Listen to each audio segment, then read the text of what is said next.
still struggling. I'm still struggling reading and writing, but I will never give up. I studied at elementary school in China since I was 8 years old.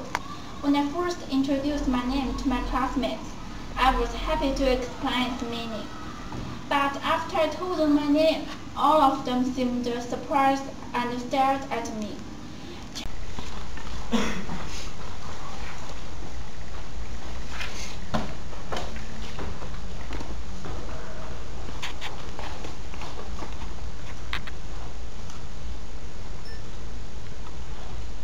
Good afternoon, ladies and gentlemen. My name is Takahama Kao. Let me introduce my name. Takahama is my family name, and my first name is Kao. Both Ka and O mean flower, and also Ka represents China, while O represents Japan.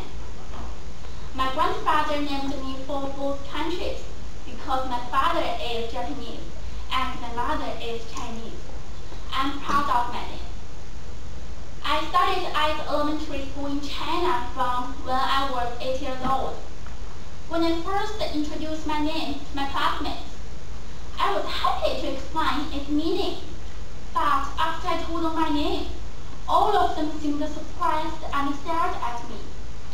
Chinese family names typically have one kanji, so they realized that I was not Chinese in an instant. I didn't know the reason why they looked at me like that, and felt puzzled.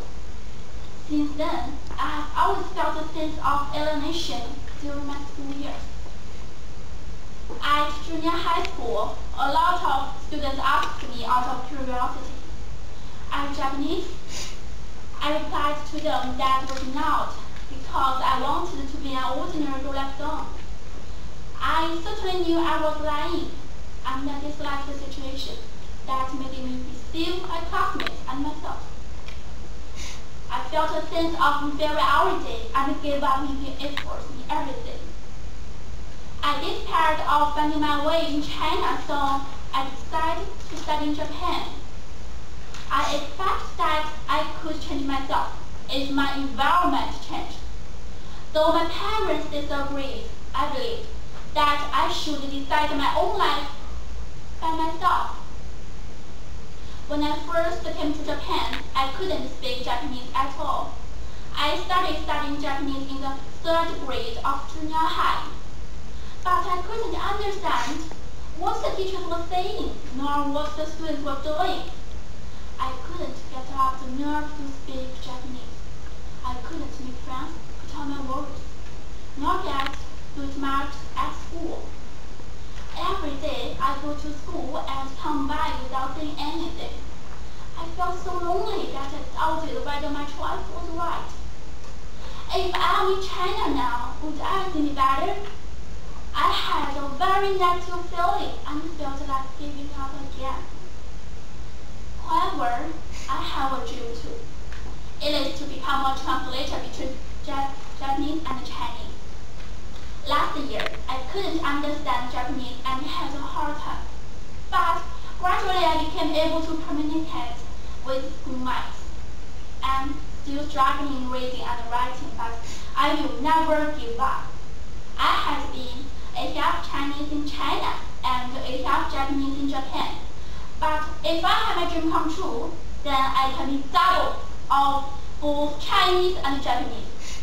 I believe I can do it because I have Ka, China, and O, Japan in my name. I hope to be a bridge between two countries. Then I can be confident wherever I am.